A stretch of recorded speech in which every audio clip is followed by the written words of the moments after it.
Hello and welcome to the ERP Organizational Change Journal podcast, brought to you by Nestell & Associates.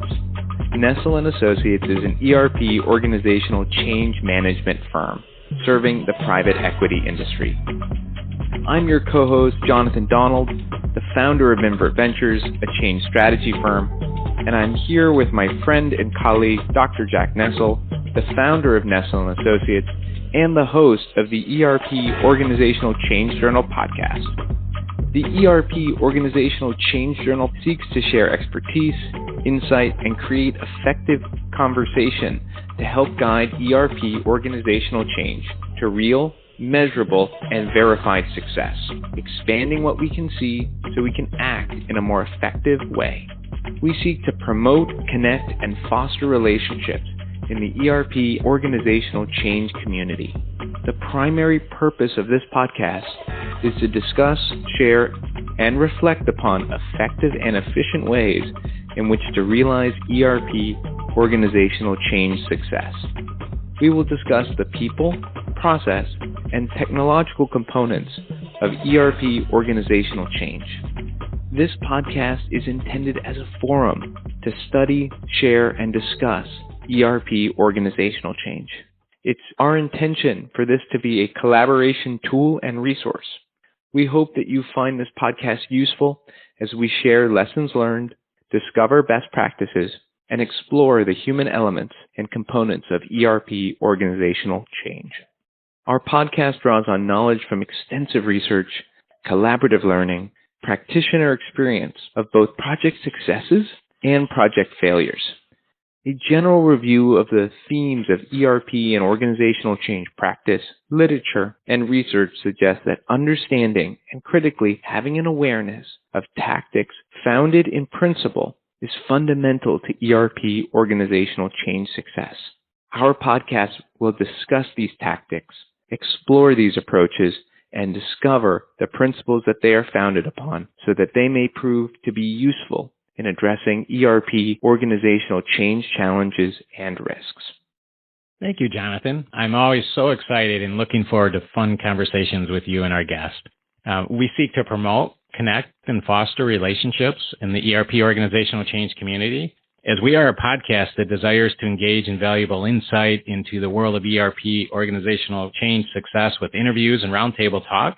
Our guests include experts and pioneers in the field, organizational stakeholders, practitioners, and researchers. Our podcast is a platform for those seeking to share, learn, and reflect on ERP organizational change success. Today, we will discuss private equity, IRR, EBITDA, and the value of ERP with Mr. Pete Malone. Pete Malone is a member of SAP's private equity team as Director of Private Equity and Strategic Initiatives. Mr. Malone has been with SAP for nearly 10 years and currently works with private equity firms on merger and acquisitions, M&A, and carve-out assistance in supporting SAP customers on growth-ready platforms and scalable cloud solutions.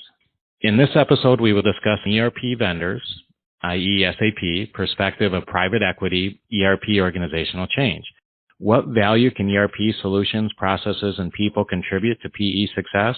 In this particular episode, Mr. Malone will share and discuss SAP products and what SAP differentiators may be. We will discuss the rewards and risk of private equity ERP organizational change. Furthermore, we will also explore the meaning of success, leadership styles, and private equity stakeholder diversity challenges. We will ask Mr. Malone about the value of system selection, sustainable performance, and biggest challenges in implementing ERP in the private equity industry. Additionally, we will inquire into the emerging technologies or initiatives that SAP is taking from a technical or functional product level over the next 1 to 3 years. Please join us for an informative conversation. Before we get started, it is prudent to mention that Nestell & Associates is a vendor-neutral firm. While in practice and research, we do work with ERP vendors, their partners, and vendor-specific subject matter experts every day, we have ERP vendors and their partners queued up to be on our podcast. While all we consider friends and colleagues, some we may have worked with previously and some we may not have worked with previously. Nonetheless, Nestell & Associates approaches ERP selection in an academic research-based way. Please contact us anytime to learn more. In our conversations with our ERP vendors and our colleagues, we, Nestell and Associates, take a vendor-neutral approach with open-ended questions and pick the brain of our guests so that our listeners are more informed, and then we leave it up to our listeners to reflect. That being said, Pete, thank you so much for being on the show today. We appreciate it. Thanks, Jack, for having me. Glad to be here, and thanks very much. You're very welcome. So, hey, without further ado, let's get into the conversation. So to get us started, Pete, can you share with our listeners your role and the role of your private equity team at SAP? Excellent. Glad to. So my name is Pete Malone. I'm part of SAP. I've been with SAP 10 years now. Most recently finished my MBA at Purdue University. I'm based out of Chicago, and I work for a part of SAP called the Mid-Market Strategic Innovations Team.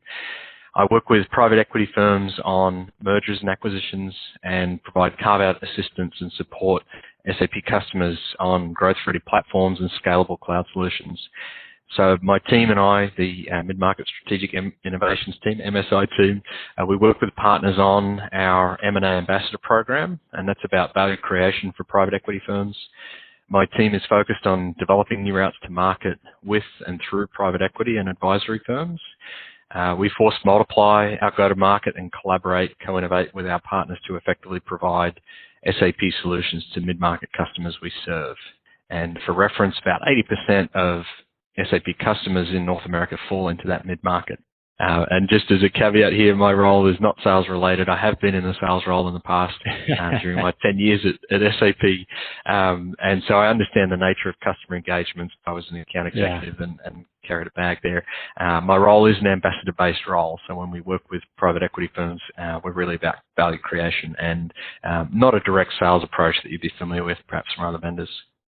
Sure. Well, great. Hey, thank you, Pete, for that. That sounds great. This is going to be a fun conversation to get your perspective on ERP implementations from your role, for sure.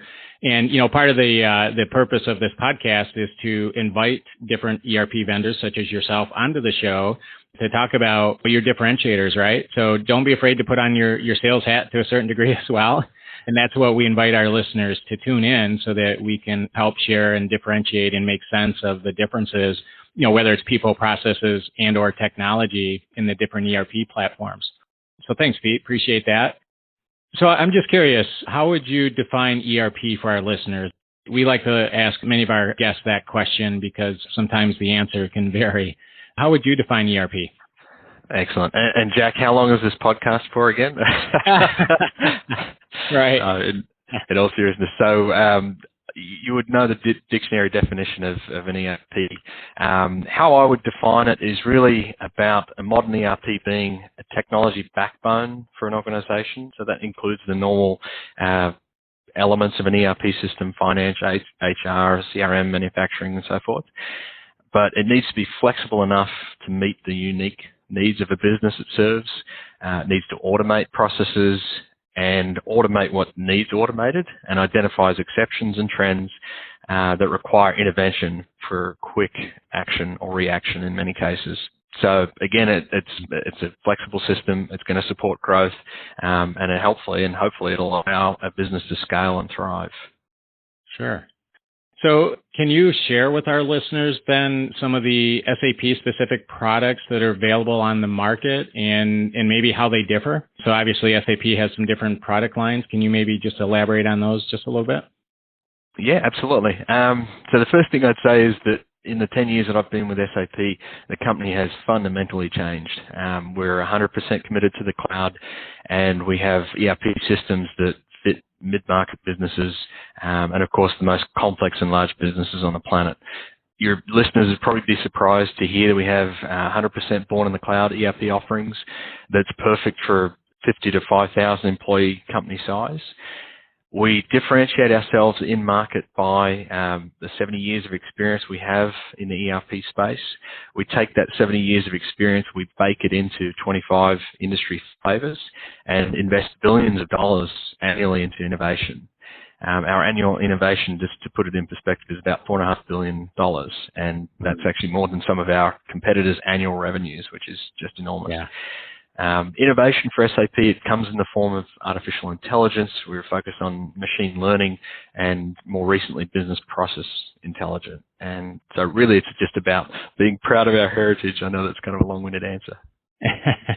No, that's great. Thanks.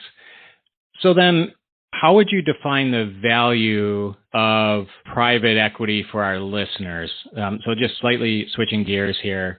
That is, what is the main purpose for private equity firms, and don't they have a fiduciary responsibility? Yeah, absolutely. So, excellent question there. SAP is proud to work with private equity firms and the portfolio companies of private equity firms. Really where it stems from, and to set the expectation with the audience, about 60% of merger and acquisitions in the market touch an SAP system. So that would be enterprises or portfolio companies coming into an SAP system or coming from an SAP system.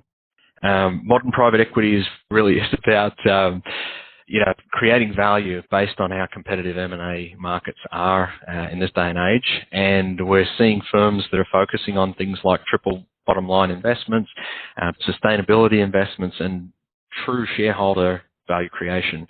Because of that financial and fiduciary responsibility, we need to show value creation to our PE funds quickly. And SAP and our partners want ROI as fast as possible. And that's really what PE firms are challenging SAP with right now. Sure. We achieve shareholder returns through making ERP systems as fast to implement as possible. We do that through business best practices embedded in the system. And we're leveraging the best partner ecosystem in the world to deliver value at speed and at scale for our PE firms. Got it. You answered my next question here, and that is the title of the podcast is Private Equity IRR, EBITDA, and the Value of ERP. And my question was, how can your team in SAP and the SAP product help portfolio companies realize the improved IRR, EBITDA, and cash flow and top and bottom lines? So you just mentioned through best practice, through a partner network, just even from a high level, how do you deliver on that? How do you help portfolios improve their cash flow and their EBITDA and their top and bottom lines? Can you elaborate on that just a little bit? Yeah, absolutely. So at SAP, we're helping improve EBITDA in two main ways. The first is really to improve earnings in the form of income, and then the other way is, of course, just through expense reduction. So on the revenue side, the industry best practices help drive competitive advantage, and on the cost side, it's really the industry best practices helping with automation and business process to drive efficiencies. And I'll add a little bit more to that question here, Jack, if you don't mind. Sure, what I thought really interesting about this question, I'm glad you asked it, about internal rates of return, where the IRR calculation has a time component built into it. So really what is a lever for us to pull here is about time to implement the system. Getting an ERP system in as fast as possible will fundamentally help with that internal rate of return calculation. Sure. Okay. So from a private equity firm perspective, Pete, can ERP implementations be risky? And if so, how? So we talked about the internal rate of return and the EBITDA and the value of ERP, but on the flip side of that, can't ERP organizational change be risky? And if so, how? And then how would you and your team counter those risks? Yeah, excellent question again. So definitely any implementation project is risky, unfortunately. Yeah. And sometimes, to be blunt, a new ERP system doesn't make sense for all clients. We have an expression here that people don't implement ERP because the cool kids are doing it, right? So I think that's an important thing to remember. Right. We hear a lot about the why behind certain decision-making processes and such. Again, there's got to be a defined reason as to the why you're implementing a new ERP system. So you would see this, in your work, implementations risky mostly due to the change that it forces on a business. My experience is that people have new ways of working, they have new systems to interact with, and new processes for their jobs. And me of all people know change is scary. So we counter risks as best we can by leveraging the incredible partner network we have. I can't stress enough the importance of consulting partners helping with and identifying actual changes necessary and building plans to help coordinate the change. We have real-world pressure-tested solutions that are 80% fit to standard processes for a business. So a customer doesn't need to invent business processes for common areas, right? Things like your AR functions or whatever. We also counter risks by creating value, so the investment makes sense long term, and the benefit ultimately outweighs the cost. Sure. So a bit of a segue here then. We just talked about SAP product and your group specifically and what you do and your focus on private equity. Now, if I may, you mentioned the people part of implementations a couple of times in that last answer. Let's switch gears for a minute, and I'd like to ask you a few questions on that people part of the equation. So suppose you're leading a kickoff meeting, Pete, and for an organization that's just starting an ERP implementation, how would you define and describe for them success in terms of an ERP organizational change effort? Yeah, so success is different for every customer I've seen, every project that I've worked on. Some customers want to completely revolutionize their business and change the way they serve their customers. Other customers simply want to get off Excel spreadsheets. The SAP has an ERP platform that's flexible enough to handle most clients' requirements, regardless of the starting point. The client success is ultimately SAP's success. So I think that's a big thing to remember in that kickoff meeting. We at SAP, take our Net Promoter Scores very, very seriously, and we're continuously improving products and ensuring client satisfaction. I mentioned that the success being different for every customer. The common threads, though, the customers typically define success against projects that are on time, that are on budget, with a high user adoption, and it's meeting and exceeding the scope of their business needs. That's a great point, interesting point. Success varies by organization. And I think sometimes initially the people's, or I should say stakeholders or stakeholder groups within an organization, the definition of success can vary as well, not just between different organizations, but within the organization. And, I think a lot of times that's a key to success, is just aligning the team and the internal stakeholders on, okay, exactly how are we defining success, right? Because that takes away the subjectivity, it takes away the emotions, and it takes away the opinions of what success really is. I think that's a really important point. So during an organizational transformation, I think that anyone in the business for long enough, Pete, like yourself or the team here at Nestell Associates, knows that perfection is not a reality, right? But what is a reality and expected is not necessarily trying to prevent any and all issues and challenges. I haven't met an ERP professional yet that would agree with that. I think we agree that that's impossible. But also to handle those issues appropriately by knowing and addressing the root issues when they rise to the surface, right? So when there are issues, you don't always just try to prevent them, because that's impossible, but how do you address them? Because there are ways to address issues when they do happen, right? Do you think that this is a fair statement? And if so, and this is intentionally a high-level question, but generally, how does SAP address these challenges? Yeah, would agree with your statement. It's absolutely a fair statement. And how do we address the challenges? So if I was to refer to the my original ERP definition, SAP is implementing systems that automate, that identify exceptions, and then predict exceptions before they happen. And our systems ideally will help take corrective actions as required. So I know this is kind of more a software answer to your question rather than the people change management aspect, so I hope that's okay for you. The other thing would be that early identification of issues is key, and this is both in an implementation as well as in the system as it's running itself, right? So early identification of issues is key. We have an expression here at SAP, sometimes you can't hear the signals for the noise. And another way to define that, right, is like if you've got a row of blinking green lights and you miss that one little red light, that's a problem for our customers. Yeah. So, I guess the short answer to the question is we implement systems that identify and manage problems before or as they happen, that proactively help take corrective action or recommend corrective action. And then the innovation that SAP is investing in is all about that process automation to help the systems give recommendations for corrective action.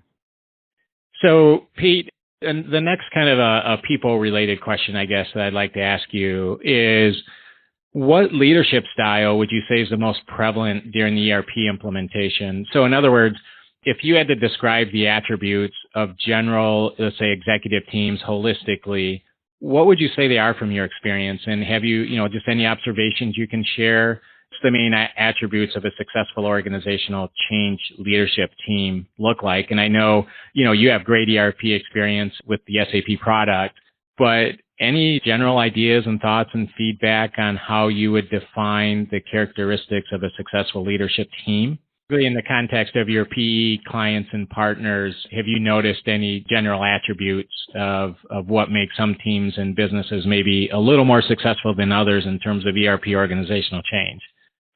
Yeah, absolutely. So at that point, I'd say executive buy-in is absolutely huge. Communication is obviously a big one. The most successful PE firms that we've worked with in the SAP space tend to have CIO conferences. They knowledge transfer within their own CIO networks, and it can be CFO. It doesn't necessarily relate to technology only. Right. But the PE operating partners are typically interested in communicating with, hearing bidirectional feedback from within their portfolio companies. I mentioned executive buy-in. I just want to share that one with you again. So I think the executive buy-in both from the portfolio company as well as the PE firm is absolutely critical. Again, that relates then into communication, because if there's executive buy-in on both ends, then there's trust, there's communication, and innovation sparks from that. The SAP looks for that executive buy-in both from a PE firm level and a portfolio company level.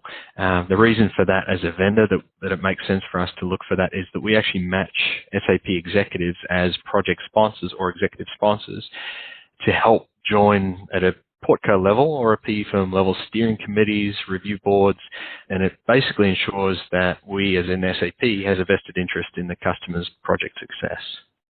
Sure. One more comment there for the firms themselves and their portfolio companies. Choosing the right consulting partner and embedding them really into the project team is also critical for success. And I'm sure, Jack, you're all too familiar with this, but choosing the right partner based on your business requirements makes all the difference there. So SAP is lucky enough to have partners who focus on different product areas and different industry areas.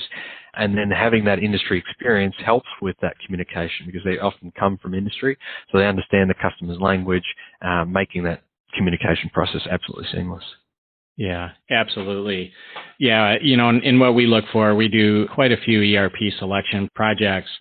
And to your point, you look at the business model, right? I mean, is the ERP software itself a good fit for the general business model, right? And for those in the ERP world, what those are, and you can build an objective business case to explain and support that. And then the other thing is you need to have the requirements from a very tactical functionality perspective. That has to be there. But certainly, as you'd mentioned, a great point, the partner, who's going to be your implementer? What's their experience? What's their resume look like? What's their success? Do they have the proper support? Do they have the resources? And do you think you can build the trust? I think that trust in that relationship with the vendors is critical, as you referred to. So yeah, absolutely. That's a critical point. And I think does an organization feel that the vendor's sense of being able to align the organization is critical too, right? And one of the things we look for is when we select a partner for organizations is, are they very technical and tactical in nature, or are they bringing the right resources and thought to the process in terms of organizational alignment, right? So that being said, as you know, Pete, in private equity, there can be what we call the stakeholder group challenge, as there are typically 6 or more stakeholder groups or levels, right? So you may have the investors, the PE firm, the executive team, the middle management, the external subject matter experts, the employees, actually doing the work. And so stakeholder group diversity as well as stakeholder group relationships often have a profound and significant impact on ERP organizational change. So I think being unaware of or mismanaging stakeholder group diversities can, I guess, manifest themselves into a level of political turmoil. And multiple stakeholder groups often exist in many large-scale projects, and thus varying degrees of influence, expectations, and realities on the whole effort, right, as I was just mentioning. So the relationships and role of each of these levels are important to understand, because it helps explain and sheds light on how to manage those challenges. So that being said, how would your team manage stakeholder diversity in terms of managing knowledge required for success and motivation, experience, and et cetera? Yeah, excellent question, Jack. Hopefully I'll do it justice with my response here. So, Sure. To your point, managing stakeholder diversity is absolutely critical for project success. The mental model that I have for this, to do this successfully at least, is the 5 pillars of how we run at SAP. So these are 5 principles that we at SAP live by as part of our culture, our operating ethos. So it's tell it like it is, stay curious, embrace the differences, keep the promises, and build bridges and not silos. So with that in mind, those pillars help with, or at least provide me a good mental model to think about when I'm trying to manage these various groups of stakeholders, and they're effectively guideposts to execute against. The other comment I would make is you'll do yourself a great service through managing these different stakeholder groups and their different needs by having a great project partner, both for the implementation and the organizational change elements. The other thing I'd remind your audience is that sometimes these can be 2 different firms, entirely different firms. You can have an implementer, and you can also have, and I've seen it firsthand, organizational change firms helping with that stakeholder management. Yep. Yeah, thanks for that. That's true. And for our listeners, I actually have some articles, Pete, on the 5 pillars that you're talking about that you use throughout SAP. I will include those in the show notes, as well as other SAP methodology and implementation information to share with our listeners. So thank you for that. So Pete, really our last people question, and then I would like to ask you some more, I guess, process-related questions. But I want to share something with you that I've learned from my own work, which was specifically in the context of private equity executives. And I should add that in the context of private equity for successful ERP organizational change, and really analyzing, studying, interviewing private equity executives, there appears to be some common denominators within private equity in terms of ERP organizational change success. So please just allow me a moment to read these, and there's maybe 7 or 8. And then maybe, if you don't mind, Pete, just highlight any that may catch your attention or even find not to be true. So bear with me here a second. So I think the first is the value of reflection. The executives that we studied and interviewed, specifically in the context of successful private equity ERP organizational change, they placed a significant value on this idea of reflection, where they studied lessons learned from each and every ERP organizational change experience. Number 2, the promising practice organizations maintain persistence to succeed. So there were definitely times in the project where they were going sideways, and they've had some real challenges, but they had that persistence to work through it, versus saying, hey, this project has just failed and it's gone so far sideways, we can't do anything about it. Number 3, positive culture and behavior is very important for ERP organizational change. Number 4, success not only varies with time, but can also improve more and more over time. The next one was the organization needs an ERP-specific formal learning and education program with executive participation. The next one is organizations need team diversity due to its impact on organizational performance, and the organizations also need to understand how to manage team diversity, in which you referred to previously, Pete. The next one is the organization needs a culture of transformational leadership. The next one is the organization needs a culture of trust and constructive conflict. The next one is the organization needs a general culture of sharing and learning. And lastly, all successful ERP organizational change projects experience significant challenges, but yet they were successful in the end. So Pete, appreciate you bearing with me there and your patience. But out of those points, were there any that you either disagree with or find not to be true, or any thoughts you want to add to any of those? Yeah, thanks, Jack. So 2 elements really spoke to me, but I don't disagree with anything else you've outlined there. So the 2 elements that I thought were great, that were around positive culture and formal learning to make ERP projects successful, and I'll just elaborate a little more on that. The positive culture for any organization is important. For me, at least, my experience is that it keeps employee engagement and retention high. Again, this is my experience with SAP. Speaking firsthand, we've got a great culture.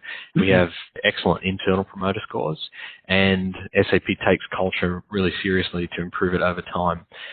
At a PE level and a PE perspective, their portfolio companies, the same principles apply there. They want the PE firms, in my experience, particularly during and after M&A events, want to keep that employee engagement and retention super high, and they want to engage leaders that help with positive culture to help those, if they do study it, the internal net promoter scores.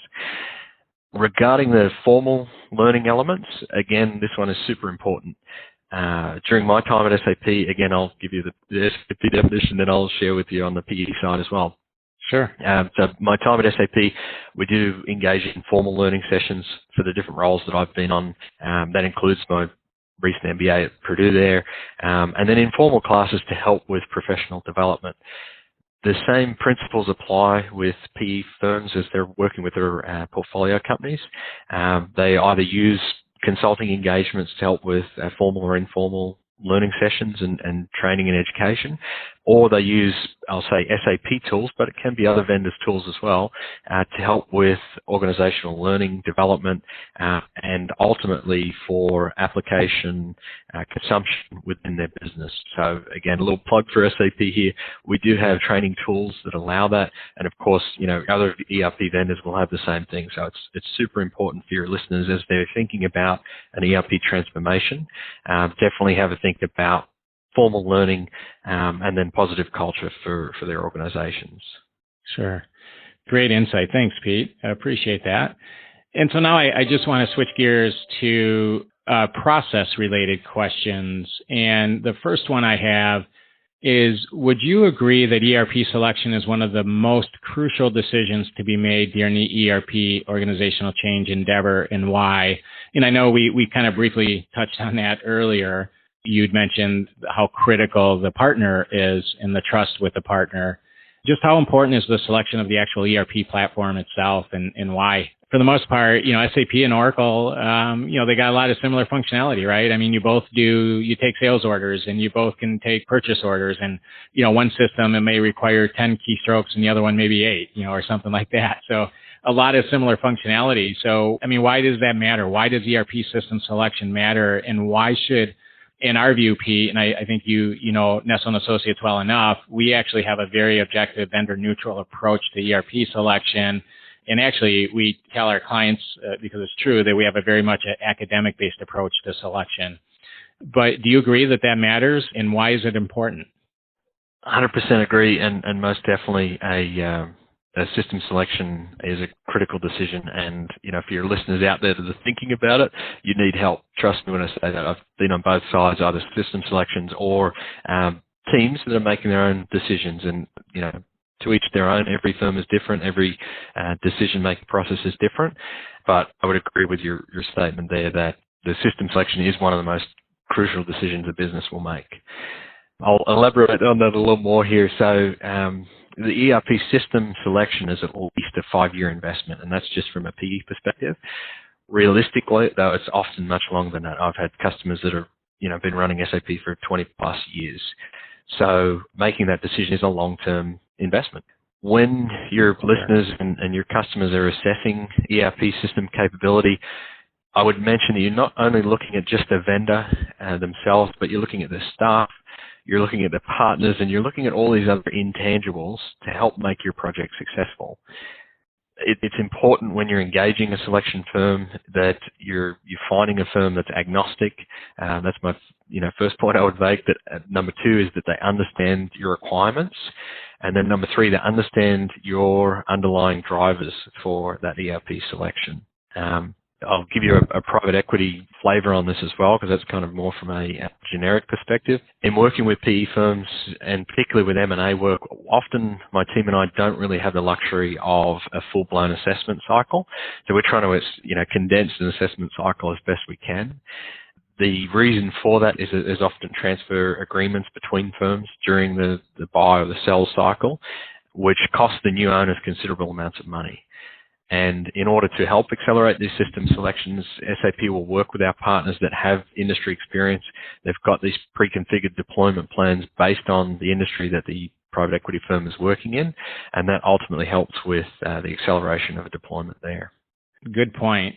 So what are some of the other key factors, Pete, to look at in deciding upon an ERP selection? With so many options and so many marketing and sales approaches, and many organizations having never been through an ERP selection previously, how can organizations focus on looking at the true differentiators with ERP vendors, right? You had just mentioned that you would recommend to organizations to get some help, essentially from a agnostic or vendor neutral partner, for that very reason, to help separate the wheat from the chaff, so to speak, right? But what are some of the key differentiators, I would say, from your perspective with SAP that you can share with our listeners in terms of separating the wheat from the chaff? Excellent. Yeah. So my first thought here is that consumers today are incredibly spoiled for choice. What I would say there is that, and what I mean by that is SAP has some great competitors and they focus really well on their industry niches or they innovate in their specific areas. To your comment about helping with selection cycles, for your listeners here, I would say, when it comes to ERP selection, for the true differentiators, please don't focus on your accounts receivable or accounts payable process, right? Look at it. Look at how the ERP system processes will help create value for your customer or even your customer's customer. And again, I'd encourage looking at innovation. So when you're looking at vendor selection cycles and whatnot, have a look at this vendor's innovation spend as a percentage of revenue as an example. Mm-hmm. I'll make another point here about selection firms is that my experience with them is that, and Jack, you'll know this firsthand, your customers have seen it, is that the selection firms will help identify the right vendor choice and they help identifying the gray areas. And so certain things with different vendors will be black or white. It's on-premise, it's cloud. It has an industry capability or it doesn't. But to your point you made earlier, Jack, there's a lot of gray areas and, SAP has some great competitors, as I mentioned. You're looking for a firm to help take you through what those gray areas are and then what it means for, selection, against your business requirements. I'll make a couple of other points here and then I'll hand it back, Jack. But, of course, no, please. Yeah, thanks. Now I'm on my soapbox here. I can't get off. But I would say if you look at the ability for the ERP to meet your future needs, not just the immediate needs that your business requirements are outlining. So there's a hockey expression about skate for where the puck is going to be, not where it's at right now. So again, with that analogy in mind, you're looking at what is the business's future needs, what's the needs for 3 years, 5 years, 10 years, and then what does that innovation look like? How are you working with a selection partner to help you choose an ERP, not just for your immediate needs for the business, but in the future as well. Yeah. The integration, I'm sure you see this all the time, Jack, but integration and completeness of vision from an ERP platform perspective is absolutely critical. Yep. So, absolutely. Your listeners need to think about, okay, what are our current systems, what's needed right now, what's needed in the future, and how do we integrate what we have currently to this new system that we're going to implement. And the final thing I'd say here, Jack, to answer your question, was to look at the vendor credibility. Look at vendor credibility based on their references, based on industry capability, and then how well they can meet the future needs of your business. Yeah, absolutely. Yeah, Pete, I think you make a good point. I just want to reiterate, again, when you look at an ERP system, and the ERP system itself, selection is absolutely critical. And, you look at the business model, you look at what we call the actual requirements, right? Do you need to take sales orders? You need to take purchase orders. Do you need HR functionality? And then what's the process that the solution handles that, right? That's all one question. But then you have to look at other things like the innovation and the creativity, the emerging technologies, the R&D spend. And we actually look at over 100 what we call the more intangible points to vendor selection, right? So there's a lot to look at. And the thing that actually has impressed me, honestly, on this call so far is twice you had mentioned you work for SAP. You're an SAP vendor. And I know you guys have a great product, great services, but there's one right fit for every organization. But you'd mentioned that the best way to get to the bottom of this, because it is really important, is to go with, I think to use your words, basically a vendor neutral firm or that does selection, which, yes, it happens to be what we do. But my point is you didn't say, you need to, call us or call my department and we'll help you through the selection process, right? You said specifically, get with a vendor neutral selection company that does this for a living, and they'll help you guide through this critical decision-making process. Absolutely. Couldn't agree more, Jack. You're spot on there. Yeah. Pete, in private equity especially, the active organizational performance improvement requires some level of change, and sometimes this change can be rather significant, right? And I think as well as I do that a positive and sustainable performance outcome only occurs when organizational culture continues to transform, right? When you, as a part of your implementation process, you have to have the right transformational culture.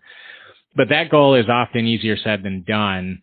And I know we slightly touched on this, I think, just a little bit previously, but how do you feel SAP supports that mission, just around positive and sustainable performance outcome?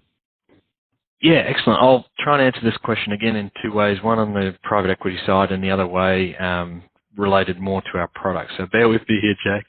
Sure. So on the private equity side, in terms of organizational change and performance improvement, number one, the first area we help our PE firms with is, like I mentioned earlier, on the M&A cycle, we help with investment thesis that they can use free of charge, SAP resources to help them with their investment thesis when they're buying or selling different firms. We help with the 100-day plans, and then we help with, as it relates to IPO and whatnot. So we have that gamut of expertise within the SAP company ourselves, and then within our ecosystem of partners as well through our M&A ambassador program.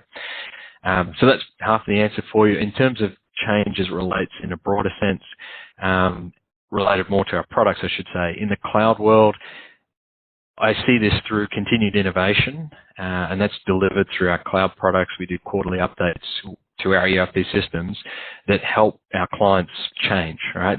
These clients over time are changing. They're attacking new markets. They're expanding globally. They're looking for different revenue streams, different revenue models even, that can be difficult, right? So we're looking at manufacturing firms that are moving from a manufacturing, widget-based production business to a services-based business. That's a whole new transformation that's going on for some of these firms that SAP works with.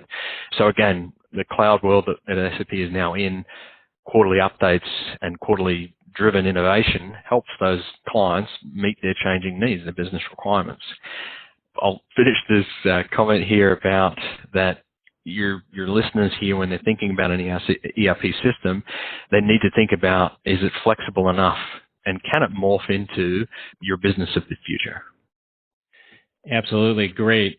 So Pete, one of the things that, again, we do a lot of ERP selection, which means we invite a short list of vendors into an organization and to present their case, so to speak, give us their sales pitch.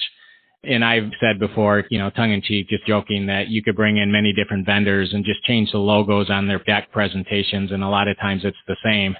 And now I don't really truly believe that, but sometimes in the sales cycle process, you hear a lot of the same things. Hey, we're the best, we've got the best process, and, we have the greatest technology.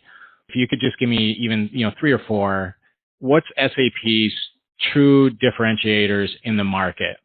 And it can be in regards to people, process, the way you handle your processes or your technology.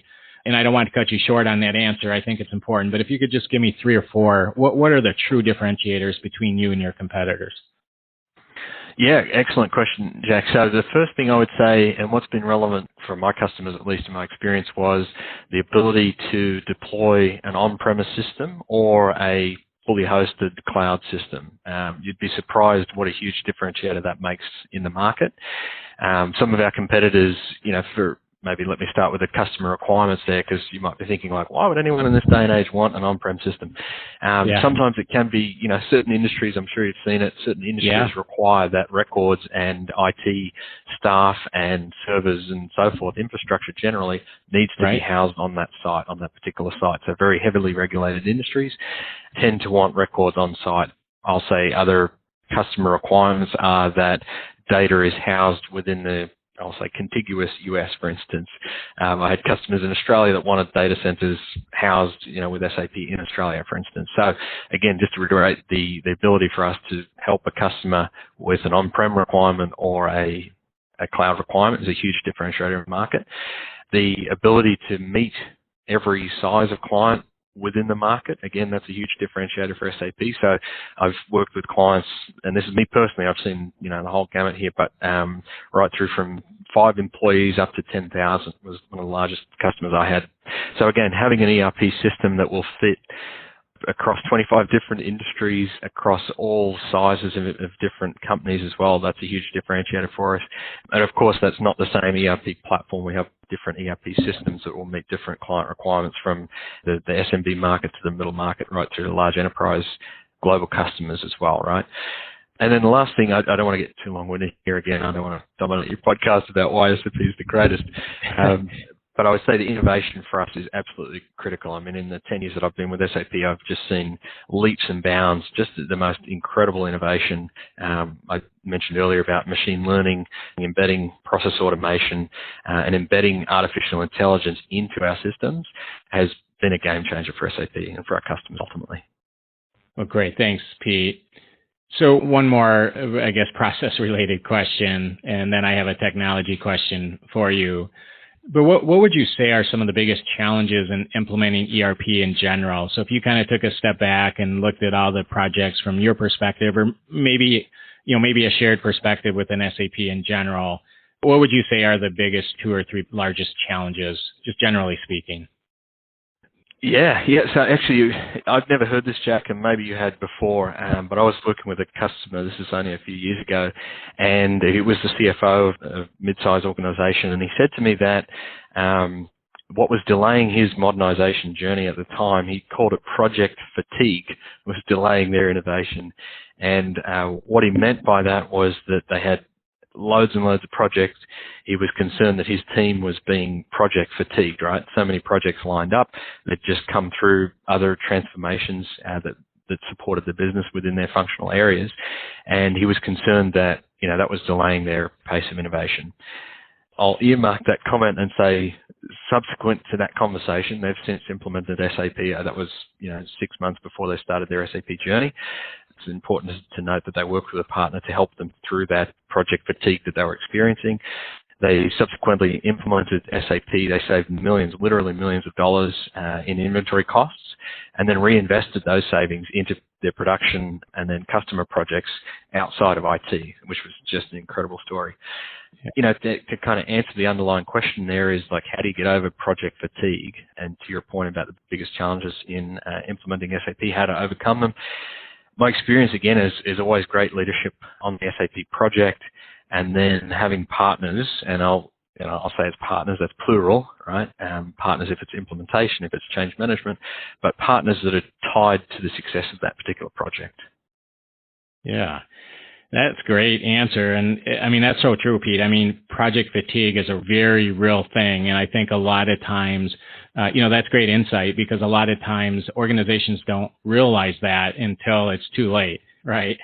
But there's a lot you can do about that tactically on the front end. So if the organization knows about that, they know it's a real thing, they know it happens, they know it's going to happen, then it goes back to what you were referring to earlier with strategy and alignment and leadership, right?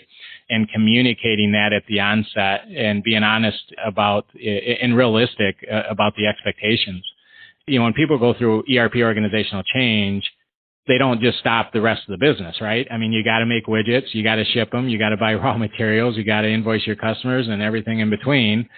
So it's a lot of work, and now you're asking your stakeholders to take on additional work in addition to that. So, you've got team members that are already working 40, 50 hours a week, and now they have to dedicate time to the project, right? Because you and I both know a lot of times the projects we do are an incredible number of hours, multi-million dollars, and an incredible amount of effort. And so it's just human nature that project fatigue does happen, and it is a real challenge in implementing ERP. So I really appreciate that answer. All right, Pete. So I have one technology question for you, and I really love asking our ERP vendor guests this question. What are the emerging technologies or initiatives that SAP is taking from a technical or functional product level over the next 1 to 3 years? So what's that roadmap look like? Anything exciting you can share in terms of emerging technologies, whether it be AI or AR or anything like that? Absolutely. Yeah. So, Jack, I would note to your listeners, if you're looking at SAP, all our roadmaps are published online. So it's a great resource, because I'm not going to do it justice by just trying to articulate, a couple of areas here for you. So I had 3 in mind, 3 that spring to mind for me. And these are just, from my experience, what I'm excited about, again, my background with SAP here. So point to note, it's all online. Jump onto sap.com and find a treasure trove of resources when it comes to roadmaps and whatnot. So the first thing I'd say that excites me, business process intelligence. That's a huge area for SAP now. And so again, that's about cost saving, improving our business processes within a business, and expediting value is what I'm looking for there. Robotic process automation is another key area for us. There's other vendors in the market that focus on RPA. Again, SAP is looking to embed some of that into our processes through that process intelligence, which is really, really exciting for us. Third area, I'll say, and this is kind of third and fourth really, but it's the integration of machine learning and artificial intelligence into our ERP products. So to give you two examples, because it's like, oh great, that sounds fantastic, Pete, but doesn't everyone do ML and AI these days?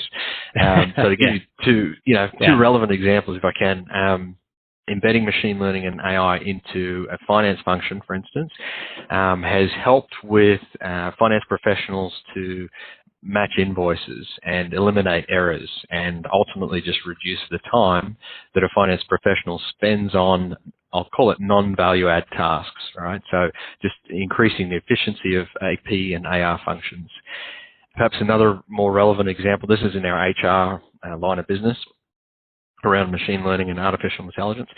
We're embedding those ML and AI technologies into other line of business products from SAP as well, so commerce, and then commerce might be in terms of product recommendation engines and whatnot, but more relevant example in this day and age with HR tools, when it comes to recruitment, we're looking for machine learning and AI tools to help eliminate bias in the recruitment cycles that SAP customers are doing. So it's really, really exciting and fascinating use cases for it, right? You really think like, how can that work from a recruiting perspective? But again, that's absolutely huge. You want a diversity of candidates, but in certain cases, then there's, as we've seen, there can be inherent biases in processes without meaning to, of course.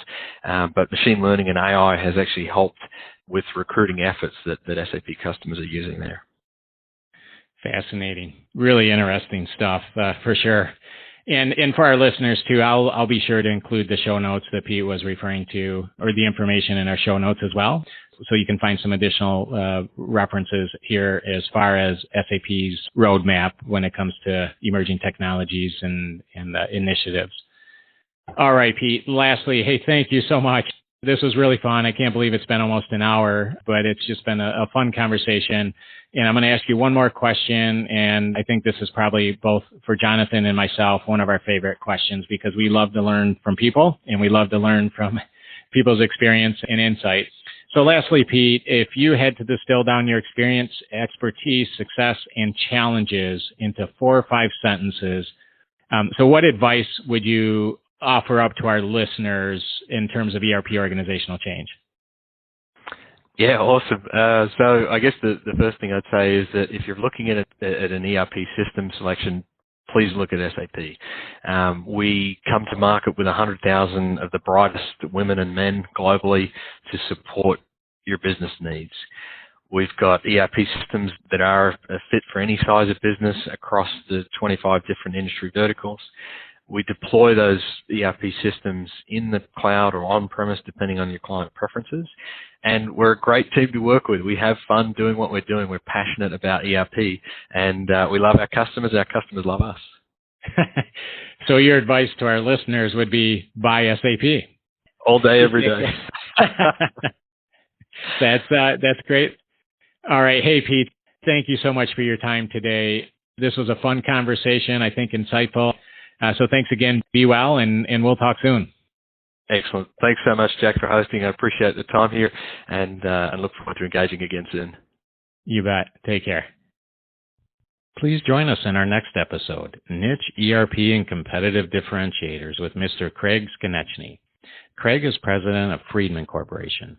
Friedman Corporation provides enterprise resource planning application software for the business needs of building and home product manufacturers. The company offers Frontier, which helps to manage customer orders, supply chain, manufacturing, and financial processes, as well as operational and distribution management. The company was founded in 1980 and is based in Rosemont, Illinois, with additional offices in the United States and United Kingdom. Craig will share his thoughts on competitive differentiators in terms of ERP organizational change process and methods, technology, and people. We will discuss emerging tech and technological advancements in software development, the value of database architecture, end-user training and education, customization and configuration, data conversion, and more. Please join us again next week.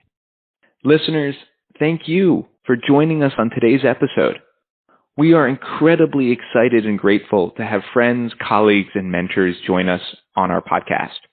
We have an incredible lineup of guests, including ERP and organizational change speakers, authors, professors, researchers, pioneers in the field, practitioners, PE partners, business executives, ERP vendors, and organizational stakeholders. We invite you to leave us feedback and a review because we want to make this the most useful and insightful podcast you listen to, and we need your help to do so.